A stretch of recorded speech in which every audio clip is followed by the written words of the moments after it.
अलिबाग तालुक्यातील शहापूर जिल्हा परिषद मतदारसंघातून राष्ट्रवादी काँग्रेसचे अमितदादा नाईक निवडणुकीच्या रिंगणात उतरल्यात। या मतदारसंघावर सातत्याने शेतकरी कामगार पक्षाचे वर्चस्व राहिले आहे। खारेपाटातील जनतेच्या प्रश्नांवर अमितदादा भरभरून बोलतात। गेली अनेक वर्षे हा भाग विकासापासून कायमच वंचित राहिलाय। इथल्या शेतीचे प्रश्न, पिण्याच्या पाण्याचे प्रश्न, बेरोजगारी यांची जाणीव त्यांना आहे। या भागात येऊ घातलेले प्रकल्प परत पाठवण्यात आले। इथे विकास हवा असेल तर प्रकल्पांचे स्वागत करायला हवं असं ते आवर्जून सांगतात। ठिकठिकाणी होणाऱ्या प्रचार सभांमध्ये ते खारेपाटाच्या विकासावरच बोलतात, त्यामुळे लोक त्यांचं स्वागत करीत आहेत। सर्वप्रथम आमचे आदरणीय नेते अजितदादा पवार यांना मी श्रद्धांजली वाहतो। मला वाटलं होतं की एवढ्या लवकर हा असा दिवस आमच्या आयुष्यामध्ये येईल। त्यांच्या जीवावर आमच्या पक्षाची भिस्त होती। असाच आमचा नेता आमच्यातनं हरपून गेलेला आहे। त्यामुळे आता गेल्या 2 दिवस आमचे प्रचार पूर्ण थांबले होते, परंतु आजपासून पुन्हा आमचे कार्यकर्ते सर्वांच्या घरोघरी जाऊन आमचे हँडबिल आणि पत्रकं वाटण्याचं काम आम्ही चालू केलेलं आहे।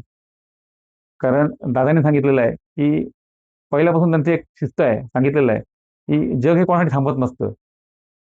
त्यामुळे आता आपण हे पुढचं मार्गक्रम करण्यासाठी आमचे सर्व कार्यकर्ते त्यांना आम्ही काल दादांची शोकसभा घेतली, सगळ्यांना धीर दिला आणि त्यातून ह्या दुःखातना सावरून पुढच्या कामाला आम्ही आजपासून लागलेलो आहोत। आदरणीय स्वर्गीय आमचे सगळ्यांचे लाडके आमदार पप्पा यांनी मला, हे माझे गुरुवारी आहेत आणि त्यांनी मला राजकारणामध्ये आणला। त्यांनी दिलेली शिकवण आहे की माझा एक सवय आहे की मी 10% राजकारण करतो आणि 90% समाजकारण करतो। फक्त जेव्हा इलेक्शन येईल त्या दिवशी फक्त आपण इलेक्शनचा पुरतच आपण मर्यादित राजकारण करतो। इतर दिवशी मी राजकारण करणारा कार्यकर्ता नाही आहे। ही शिकवण आमच्या अजितदादांची आहे। अजितदादांनी पण ती शिकवण देऊन गेलेली आहे की राजकारण त्या दिवशी राजकारण करायचं आणि इतर दिवशी ते विसरून जायचं असतं आणि लोकांचं काम करायचं असतं।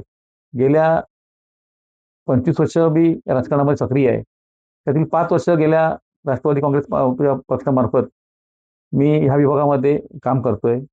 मला आदरणीय अजितदादांनीच जिल्हा नियोजनवर घेतलं होतं आणि त्या जिल्हा नियोजनामार्फत मी ह्या विभागामध्ये एक ना अनेक कामं केली आहेत। रस्ते असो, पाण्याचा प्रश्न असो किंवा इथे असणारे आठवडा बाजार असो, असे मोठे मोठे प्रश्न मी त्या पक्षामार्फत प्रयत्न केलेला आहे आणि ह्याचं सगळं श्रेय आमचे नेते अजितदादा पवार आणि आपले सगळ्यांचे लाडके खासदार सुनील तटकरे यांचं आहे आणि त्यांच्यामुळेच मी आज ह्या जनतेपर्यंत मी पोहोचू शकलो आणि आज निवडणूक लढू शकलो।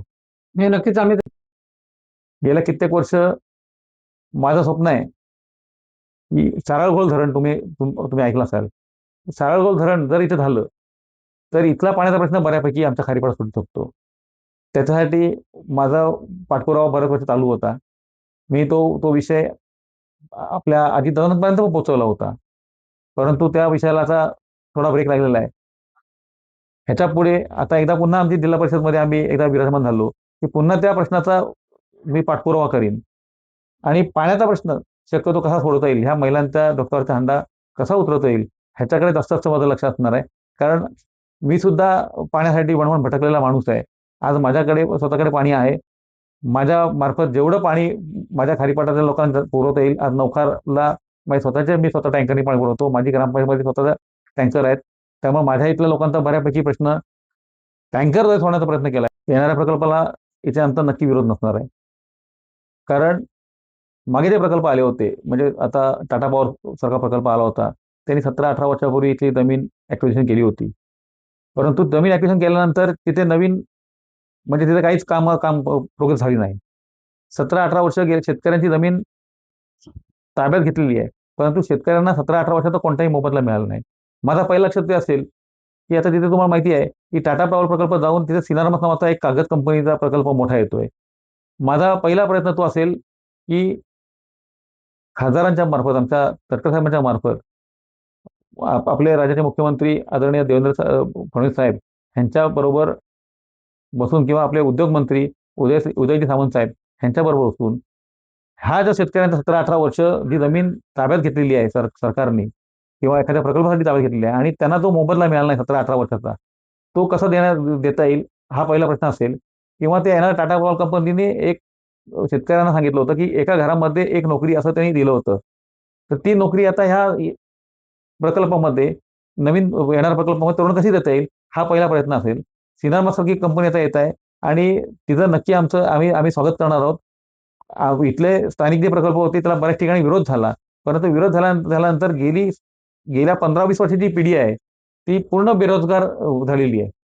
आता आमच्याकडच्या जमिनी बऱ्याचशा खारल्यान झालेल्या आहेत. म्हणजे त्याच्यामध्ये खारं पाणी घुसलेलं आहे आणि तिथे मँग्रोव्हज बऱ्यापैकी झालेले आहेत. तर त्या जमिनी आता पिकवू तर शकत नाही. परंतु तिथे नवीन जर कोणते प्रकल्प आणले, जसं मानकुळ्यामागे एक साई शिपिंग कंपनी होती. ती कंपनी पण इथनं गेली. तर त्या नवीन प्रकल्प कशी येतील आणि आमच्या स्थानिकांना रोजगार कसा मिळेल ह्याच्यावर जास्ती माझा भर असणार आहे. टाइम्स डिजिटलला लाईक करा, सबस्क्राईब करा, शेअर करा आणि बेल आयकॉन दाबायला विसरू नका. पाहत रहा टाइम्स डिजिटल.